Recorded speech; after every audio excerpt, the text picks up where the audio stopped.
कौने रंग बेल के पतैया, कवन रंग धातुर फूल हो। हे साखी चल चली शिव के मंदिरवा, ता भोला के मनाई आई हो। हरे रंग बेल के पतैया, उजर रंग धातुर फूल हो। हे सखी चल चली शिव के मंदिरवा, ता भोला के मनाई आई हो। बेल की पतैया से खुश होले भोला, ता संग में चढ़ावल जाई भंगिया के गोला।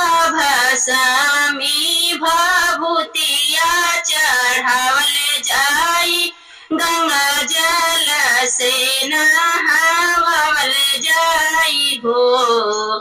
हे साखी चल संगे गौरा के मानवल जाई, मन भावन फलवा पावल जाई हो। गौरा के चढ़ावल जाई, लाल लाल से नूराता माथे से ओढ़ावल जाई। लल की चुनरिया में हादी महावर लगावल जाई, फल फूल चढ़ावल जाई हो। मेहंदी महावर लगावल जाई, फल फूल चढ़ावल जाई हो। हे सखी चल चली शिव के मंदिरवा, मन वंचित फल पावल जाई हो। कवन फलवा देले शिवड़ भंगिया, कवन फलवा देवेली माई महारानिया। में ललनवाया भंगिया देले, सिंदूर महारानिया देली हो।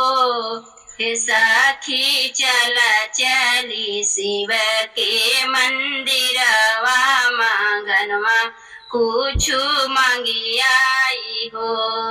हे सखी चल चली शिव के मंदिरवा, मांगनवा कुछ मांगी